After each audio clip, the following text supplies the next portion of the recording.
Buenos días chicos, vamos al último grupo de macronutrientes que son los lípidos o también conocidos como triglicéridos, pero también dentro de los lípidos encontramos los fosfolípidos y el colesterol. Bueno, vamos a hablar primero vamos a hacer un repasito de lo que ustedes vieron en química biológica, cómo están formados los triglicéridos. Recuerden que los triglicéridos tienen un glicerol y 3 ácidos grasos, y esos ácidos grasos pueden ser saturados cuando tienen ligadura simple entre carbono y carbono o insaturados cuando aparecen las dobles ligaduras.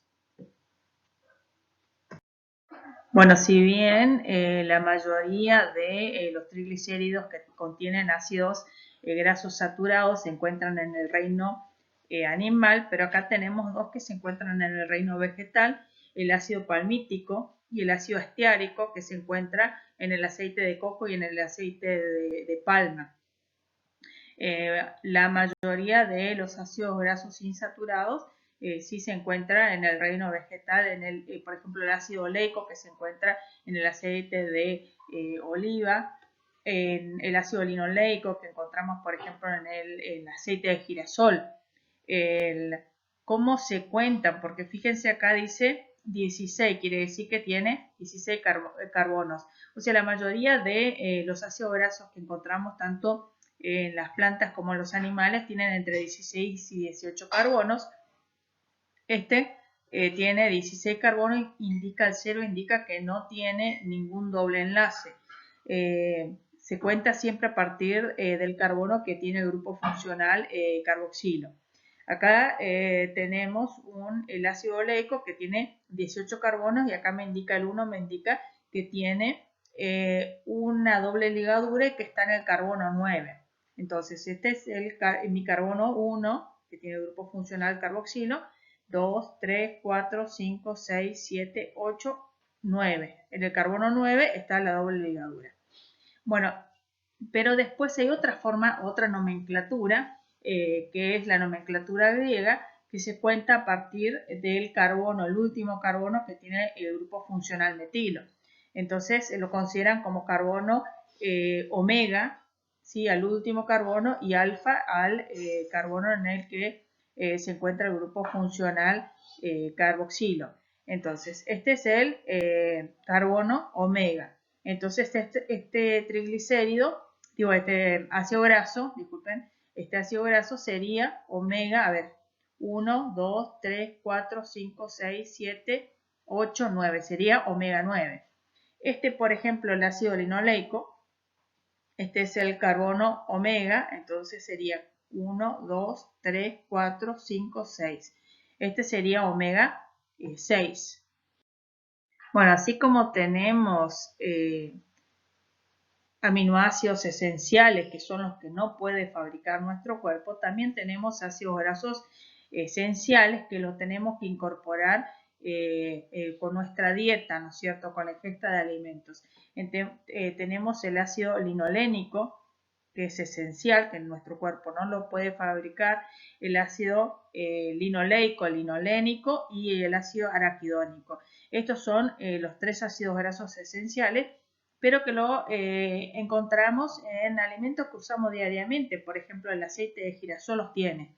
Entonces, es bastante difícil su carencia, pero nuestro cuerpo lo utiliza para fabricar principalmente la tromboplastina que se utiliza, o sea que es uno de los factores que desencadena la coagulación y también las prostaglandinas que producen la vasodilatación. Bueno, acá tenemos un ácido graso que está saturado, ¿sí?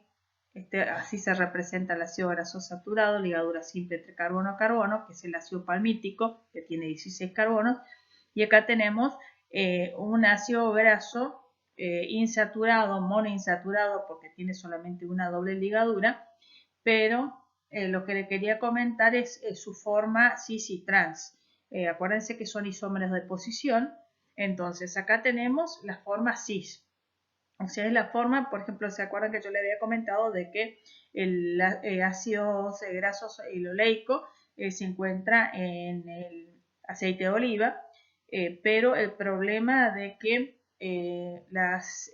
los ácidos grasos de su forma cis pueden transformarse en su forma trans. ¿Qué procesos pueden hacer que se transforme de su forma cis a su forma trans? Procesos industriales como por ejemplo la hidrogenación. Los aceites son líquidos a temperatura ambiente y que son poliinsaturados. Mediante el proceso de hidrogenación se reduce la cantidad de doble ligadura, pero también si queda alguna doble ligadura se transforma la forma cis que vemos acá en su forma trans. Y bueno, y eso es lo malo porque nuestro hígado utiliza estos ácidos grasos saturados para producir colesterol, pero reconoce también los ácidos grasos insaturados de su forma trans y también los utiliza para producir colesterol. Entonces, esto es lo saludable, los ácidos grasos insaturados, pero en su forma cis. Ahora, cuando mediante procesos industriales como por ejemplo el calentamiento o la hidrogenación, esos procesos hacen que se transforme de su forma cis a su forma trans. Los ácidos grasos insaturados su forma trans, el hígado los reconoce como ácidos grasos saturados y los utiliza para producir colesterol. Por eso que las grasas trans aumentan el colesterol en sangre. También, por ejemplo, por eso que hablamos no solamente en la industria, sino también en la casa, cuando nosotros usamos ese aceite que es saludable, que tiene ácidos grasos insaturados, lo usamos para freír, por ejemplo, las papas, hacer papas fritas o hamburguesas, y entonces hacemos que se transforme de su forma cis saludable a su forma trans, que lo consideramos no saludable. Bueno, acá podemos observar la distribución espacial de un ácido graso saturado. Prácticamente no se dobla, no se quiebra la molécula. En cambio, en los ácidos grasos monoinsaturados, fíjense cómo la molécula adopta otra distribución espacial, es como que se quiebra, y más todavía si aparecen dos o más dobles enlaces. Pero esta es su forma cis. Ahora, cuando cambia su forma cis a su forma trans, adopta la misma posición, la misma distribución espacial de sus átomos que en los ácidos grasos saturados. Bueno, una de las principales funciones de los lípidos es la reserva energética. ¿Por qué nosotros almacenamos energía de esa forma? Primero, nosotros no podríamos almacenar toda la energía en forma de glucógeno, porque el glucógeno es una molécula que se hidrata y entonces sería muy pesado, ocuparía mucho volumen y nosotros seríamos tan pesados que ni siquiera podríamos caminar. Y el glucógeno, un gramo de glucógeno rinde 4 kilocalorías, cuando en realidad un gramo de lípidos rinden 9 kilocalorías, o sea, más del doble. Más o menos el 15 al 25% del peso total es esa reserva energética que son los lípidos. Entonces, porque recuerden que eso se almacena en el tejido graso y que ocupa muy poco volumen porque los lípidos son hidrofóbicos, repelen el agua, entonces no se hidratan y entonces almacenan mucha energía, pero ocupan poco volumen, poco espacio y son livianos. Bueno, ¿qué otra función tienen los lípidos aparte de reserva energética? Es nuestro vehículo para incorporar al torrente circulatorio ciertas vitaminas que son liposolubles, como por ejemplo la vitamina A, la vitamina D, la vitamina E, la vitamina K. O sea, son transportados junto con los lípidos y el colesterol y los fosfolípidos, son incorporados al torrente sanguíneo. Por eso que personas que consumen menos de 20 gramos por día de triglicéridos pueden manifestar hipovitaminosis porque si no se ingieren lípidos no se absorben estas vitaminas. Es importante para el funcionamiento del sistema nervioso porque los lípidos forman la vaina de mielina que forman ese aislamiento de los axones de las neuronas. También forma parte de la membrana plasmática. Está presente el colesterol en la membrana y también recuerden que los fosfolípidos son un tipo de lípido, entonces son los constituyentes fundamentales de la membrana plasmática y también el colesterol, ¿no es cierto? Bueno, ¿y por qué es tan importante que nuestro hígado produzca colesterol? Bueno, porque el colesterol se utiliza, o sea, acuérdense que nuestro hígado produce colesterol a partir de los ácidos grasos saturados o los ácidos grasos insaturados en su forma trans. Entonces, hay muchas hormonas, como por ejemplo las hormonas producidas por la corteza suprarrenal. Estas son las glándulas suprarrenales, esta es la corteza suprarrenal. La corteza suprarrenal produce varias hormonas, glucocorticoides, mineralocorticoides y andrógenos. Y para producir estas hormonas es necesario el colesterol, porque son hormonas de naturaleza esteroide, pero también los testículos y los ovarios. Los testículos producen testosterona y para fabricar la testosterona se necesita colesterol, así como también los ovarios para producir estrógeno y progesterona. También nuestro cuerpo necesita colesterol para producir la vitamina D, que es importante para la fijación de calcio en el hueso. Bueno, otra de las funciones importantes de los lípidos es que actúa como aislante térmico. Fíjense que si no, los osos no podrían vivir, los osos polares no podrían vivir en el Ártico, porque actúa como un excelente aislante térmico. También actúa como un excelente aislante térmico en animales mamíferos que viven en aguas muy frías, muy heladas, como por ejemplo los elefantes marinos, los lobos marinos, las morsas. Bueno, y acá hay una superstición con respecto a los camellos, porque muchos consideran de que el camello tiene agua en sus jorobas, y eso no es cierto. En realidad tiene lípidos en su joroba y también actúa como aislante térmico, pero a diferencia de los elefantes marinos, los lobos marinos o los osos polares que tienen debajo de su piel y cubre todo su cuerpo esa grasa, los camellos no podrían tener debajo de toda su piel lípidos, grasa, porque evitaría que pierda calor. Entonces lo ubica estratégicamente en la zona dorsal, en esas jorobas. ¿Pero por qué? Porque actúa como aislante térmico. El sol da directamente sobre la joroba y evita que ese calor se transfiera al resto del cuerpo. Pero también al producir triglicéridos, por cada triglicérido que se producen 3 moléculas de agua. O sea, recuerden que el enlace éster, que es cuando el glicerol se une con cada uno de los ácidos grasos, es un tipo de enlace que es por condensación, entonces se pierden 3 moléculas de agua. Entonces cuando producen grasas, están produciendo agua también. Bueno, y acá tenemos la grasa que se encuentra alrededor de los riñones. En realidad hay 2 capas de grasa alrededor de los riñones, que es la grasa perirrenal y la grasa pararrenal.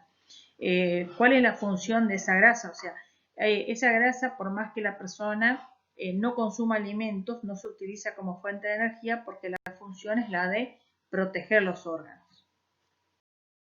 Bueno, ¿cuál es la ingesta recomendada? Dentro del total de las calorías que el individuo ingiere, se recomienda que la ingesta de lípidos o grasas no supere el 30% de las calorías. Y dentro de ese 30% se recomienda que los ácidos grasos saturados no superen el 10%. Bueno, acá en esta imagen podemos ver las lipoproteínas. ¿Qué son las lipoproteínas? Es la forma que tiene nuestro cuerpo de transportar esas moléculas que son hidrofóbicas. Por ejemplo, la forma que se transportan los triglicéridos, que se transporta el colesterol, que se transportan las vitaminas que son liposolubles. Entonces, ¿cómo está formada una lipoproteína? por una cubierta de fosfolípidos. Estos son los fosfolípidos que tienen la cabecita en contacto con el plasma sanguíneo, en contacto, en el caso de los kilomicrones, que son transportados por el sistema linfático en contacto con la linfa, y tiene proteínas también. Esas proteínas van a indicar su destino.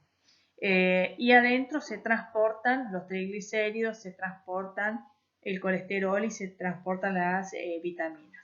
Entonces, esto es una lipoproteína de muy baja densidad, que son los kilomicrones, pero es la forma que se transporta desde el intestino por el sistema linfático a la vena subclavia. Estas son las proteínas de muy baja densidad, que son conocidas como VLDL, y que la densidad, acuérdense que lo que le da la densidad son las proteínas. Cuanto menos proteínas contiene, su densidad es menor. Cuanto más proteínas contiene, mayor es su densidad. Entonces, esta es una lipoproteína de muy baja densidad, VLDL. Lo encontramos en el torrente sanguíneo y transporta triglicéridos y colesterol desde el hígado al tejido adiposo. Esta es una lipoproteína de baja densidad conocida como LDL.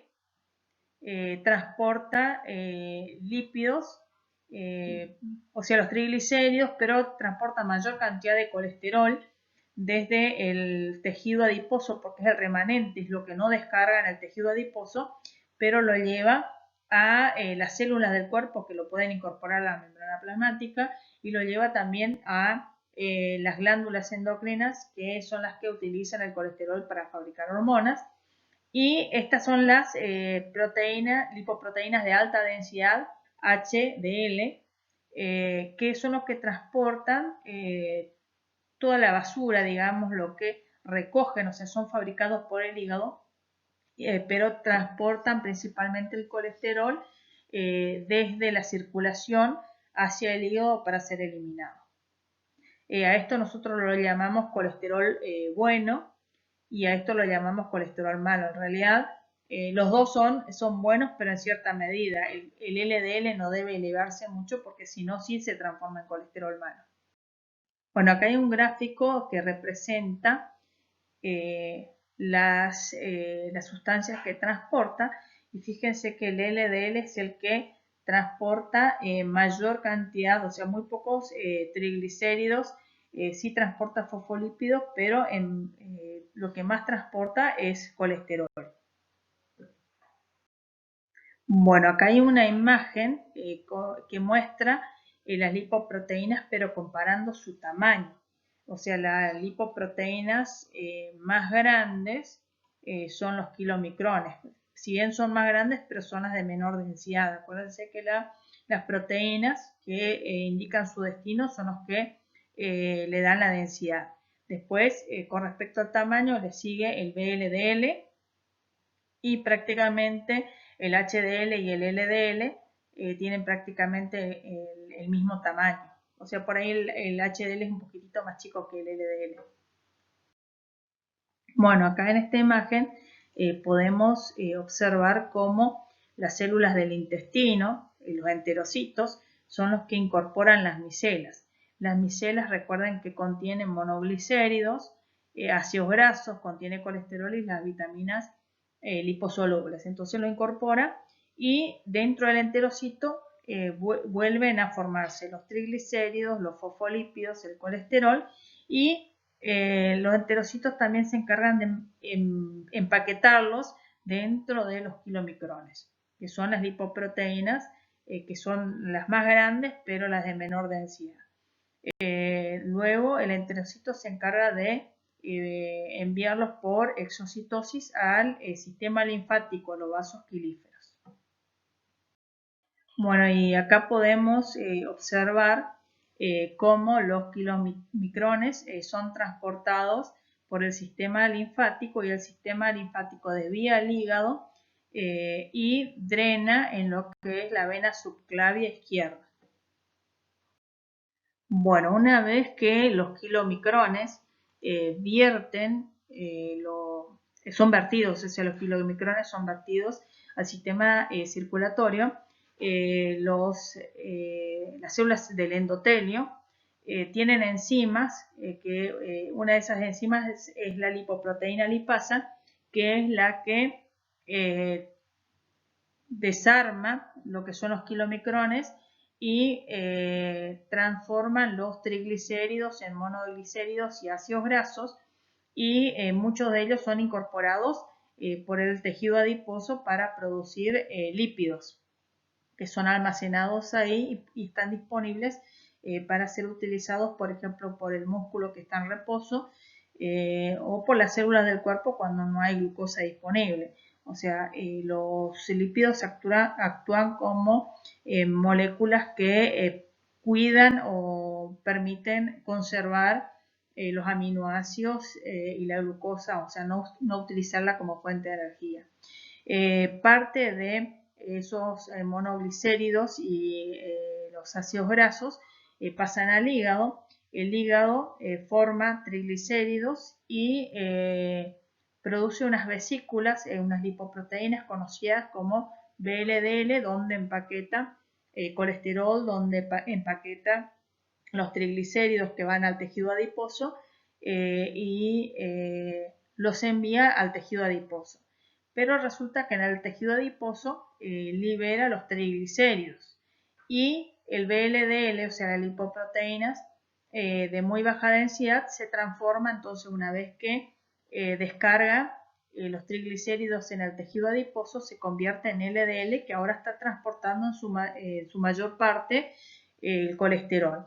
Y entonces se dirige principalmente a aquellas glándulas o células que necesitan colesterol, como por ejemplo las células del cuerpo que necesitan colesterol para incorporarlo a su membrana plasmática, o también las glándulas suprarrenales o los testículos y ovarios para producir las hormonas esteroides.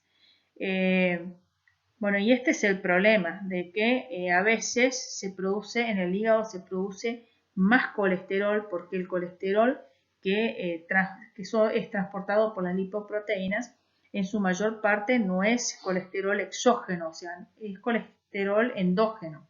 ¿Qué diferencia hay?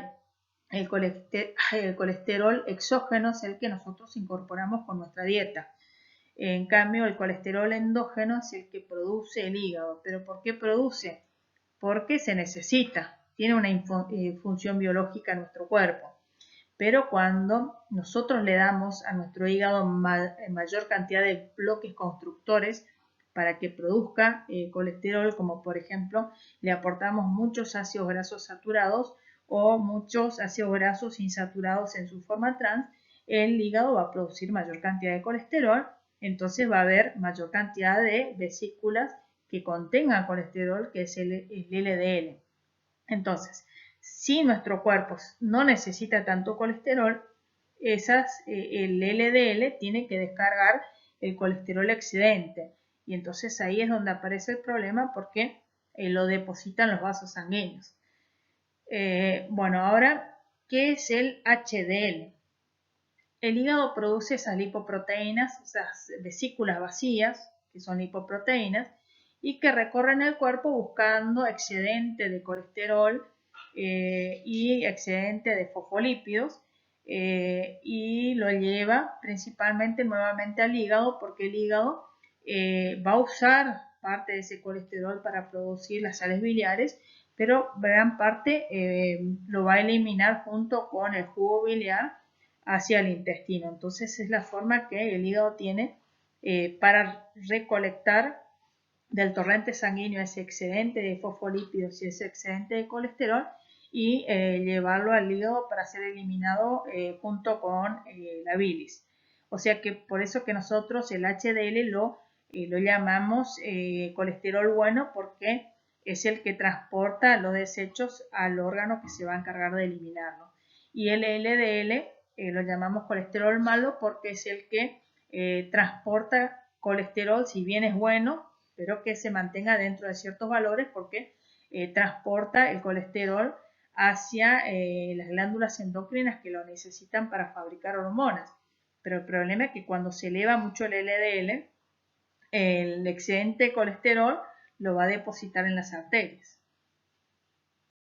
Bueno, cuando hablamos del valor del colesterol sérico, hablamos del colesterol presente en el plasma sanguíneo, no en la sangre entera. El valor normal es de 200 miligramos por decilitro, pero cuando este valor se eleva, por ejemplo, entre 200 a 239 miligramos por decilitro, se considera límite, ¿sí? Y ya patológico si supera los 240 miligramos por decilitro. ¿Qué pasa cuando se eleva mucho el LDL? Como le había comentado, ese colesterol que transporta el LDL tiene que ser eliminado y depositado en algún lugar. ¿Dónde se deposita? Principalmente en las arterias, debajo del endotelio, entre la capa muscular, se deposita ese colesterol, y ese colesterol cada vez se deposita más colesterol.